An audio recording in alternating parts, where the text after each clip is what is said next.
라이드 앤 딜라이트 3월 19일 말씀 묵상 시작하겠습니다. 거룩하신 아버지 하나님, 오늘도 주님을 사랑하는 마음으로 은혜로 베푸신 하루를 시작합니다. 오늘도 성령으로 우리를 충만하게 하셔서 말씀대로 살게 하옵소서. 세계 각처에서 고통당하는 이웃에게 자비를 베푸시길 기도합니다. 세상의 전쟁을 그치게 하시고 평화가 가득 임하게 하옵소서. 정의와 사랑과 긍휼로 다스리시는 주님을 의지합니다. 예수님 이름으로 기도합니다. 아멘.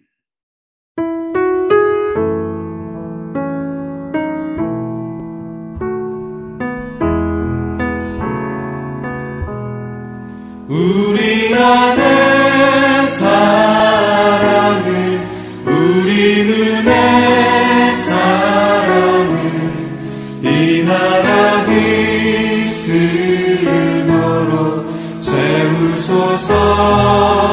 오 주님, 진실한 형제의 사랑 새롭게 알게 하소서.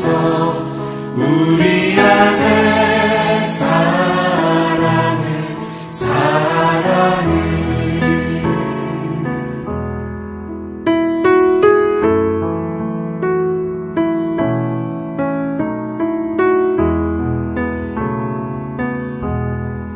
우리 안에 사랑을, 우리 눈에 사랑을 이 나라 빛을 걸어 채우소서.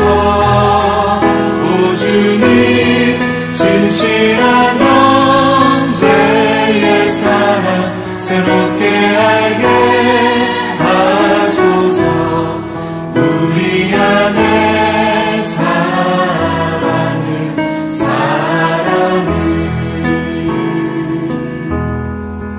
우리 안에 사랑을, 우리 눈에 사랑을 이 나라 빛을 걸어 채우소서. 오 주님, 진실한 형제의 사랑 새롭게 알게 하소서. 우리 안에 사랑을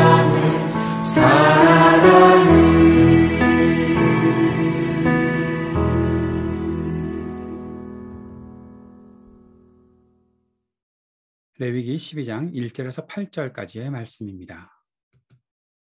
여호와께서 모세에게 말씀하여 이르시되 이스라엘 자손에게 말하여 이르라.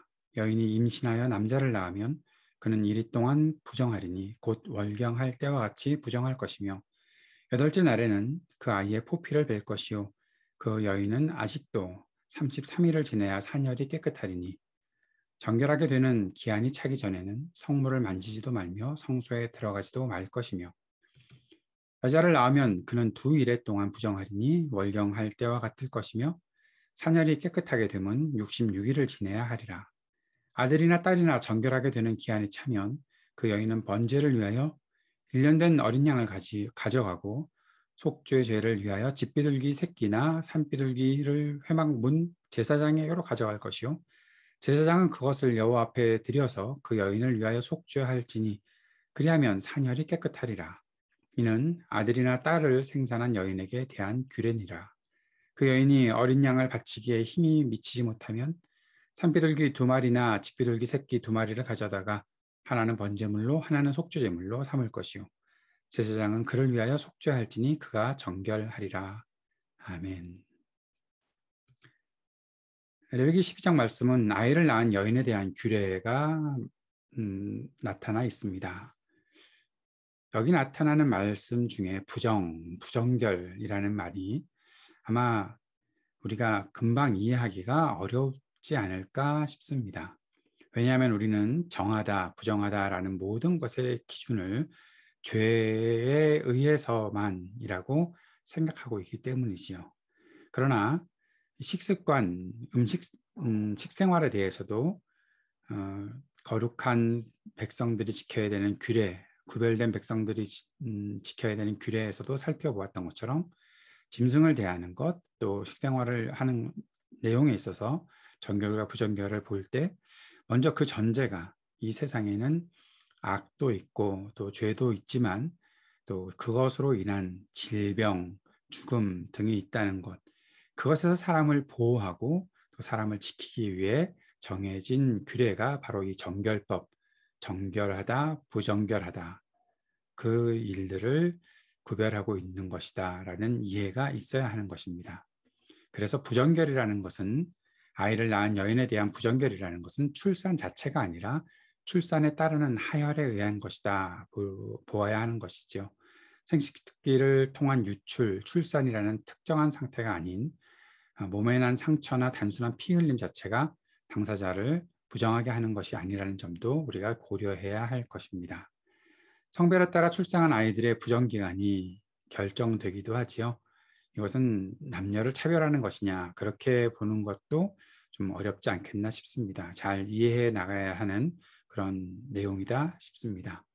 격리해야 되는 것이죠. 격리라는 것은 접촉의 회피를 할 수 있게 만들어가는 것인데 그것은 굉장히 실용적인 의미가 있다는 것도 볼 수가 있습니다. 온전한 휴식, 육아에 전념하게끔 산모를 보살피는 것이죠. 그리고 또한 자연적 피임을 유도하는 것도 여기에 나타나 있는 격리의 목적이 아닌가 싶습니다.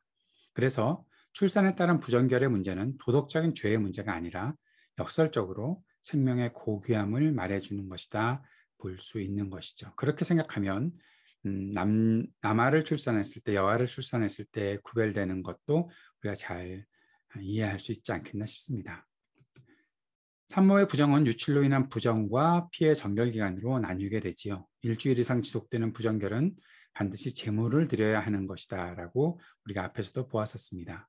정리하면 남아를 낳은 산모는 총 40일간 부정결의 과정을 거치지요. 출혈로 인해서 7일, 정결의 과정 33일을 보내게 됩니다. 그거에 비해서 여아를 낳은 산모는 80일간의 부정결의 과정을 거치게 되죠. 출혈로 인해서 14일, 정결의 과정 66일을 보내야 하는 것입니다. 산모는 무엇보다도 정기적으로 출산에 따른 유출로 인한 부정결의 상태에 이르게 됩니다.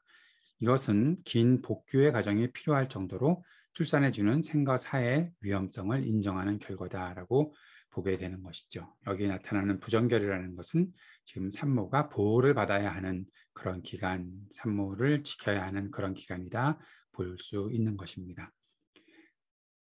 그것을 우리가 남녀 차별로 볼 수 없는 것 중에 하나가 바로 정결기간이 끝난 후에 산모는 남아나 여아를 낳았는가 상관없이 동일한 제물을 드린다는 것이죠. 만약에 남자아이와 여자아이에 따라서 차별이 주어졌다고 한다면 격리기간이 문제가 아니라 제물에 상관이 있어야 되는 것이었겠죠. 그러나 동일한 제물을 드리는 것으로 봐서는 그 남아와 여아가 차별을 당하는 것이 아니라 남아를 낳았을 때와 여아를 낳았을 때 보호하는 기간이 다르다라는 사실을 보게 됩니다. 하나의 차별이 있다면 경제적으로 가난한 산모는 비둘기로 제물을 드린다라는 것 외에는 남자나 여자를 차별하는 것이 나타나 있지 않다라고 보는 것이 맞겠습니다. 출산은 정결과 부정결의 측면에서 창조의 목적을 완성한 이후에 생식기에서 나오는 배출로 인한 부정결로 인해 다시 온전히 하나님을 예배하기에 합당한 자세와 준비가 필요한 사건이라는 점을 예시하고 있습니다. 하나님 앞에 나와 제물을 드리고 하나님을 예배하는 것에 있어서 아이를 낳았으니 무조건 예배를 드려야 한다. 그런 얘기 많이 들었었는데 그것을 믿음으로 착각하고 있었던 옛날 분들이 많이 있죠. 아이를 낳고 금방 새벽기도도 나갔다 산모가 주일 예배를 빠짐없이 나가려고 그렇게 했다 등등의 이야기들을 믿음을 자랑하듯이 이야기하는 이야기들을 많이 들었었는데 성경은 산모를 보호하고 그가 하나님 앞에 나아가기 위해서는 준비하는 자세 또 그 기간이 필요하고 그것이 단순한 준비가 아니라 산모를 보호하는 그러한 기간이 필요하다라는 사실들을 우리가 오늘 말씀을 통해서 보게 됩니다. 이것은 바로 사람을 소중하게 여기고 사람을 돌보는 것이죠. 그 일들이 하나님의 말씀, 율법의 그 정신이다라는 사실을 꼭 생각해야 하겠습니다. 그리스도 안에서 성별의 차별이 없습니다. 그것은 이전에도 없었고 갈라디아서에 나타나 있는 말씀대로도 없습니다. 그 누가 어떻게 하나님 앞에서 사람을 차별할 수 있겠습니까? 남자나 여자나 차별할 수 없습니다. 약한 이들은 보호를 받아야 하는 것이 차별당하는 대상이 아니다라는 사실을 우리가 꼭 기억해야 하겠습니다. 이 말씀을 품고 오늘도 기도하며 나아갑시다. 사람을 소중히 여기고 사랑과 돌봄을 베풀며 살게 하옵소서. 기도하는 시간이 되었으면 좋겠습니다. 전쟁에 그치게 하시고 전쟁으로 인한 희생이 더 이상 생기지 않기를 위해 이 땅에 정의와 평화가 가득히 임하게 하옵소서. 기도하기 원합니다. 약하고 고통당하는 사람들에게 긍휼을 베풀어 주옵소서. 기도합시다.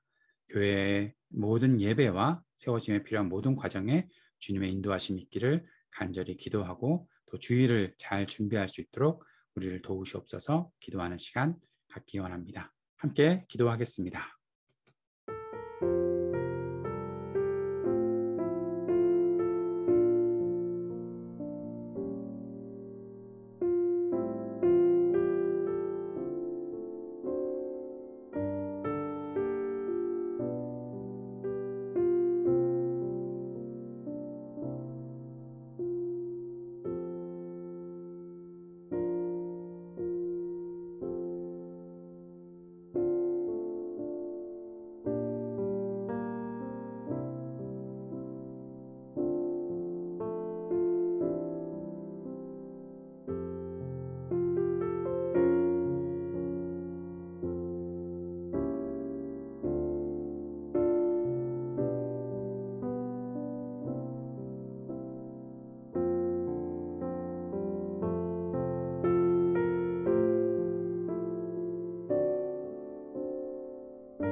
하늘에 계신 우리 아버지여, 이름이 거룩히 여김을 받으시오며 나라가 임하시오며 뜻이 하늘에서 이루어진 것 같이 땅에서도 이루어지이다.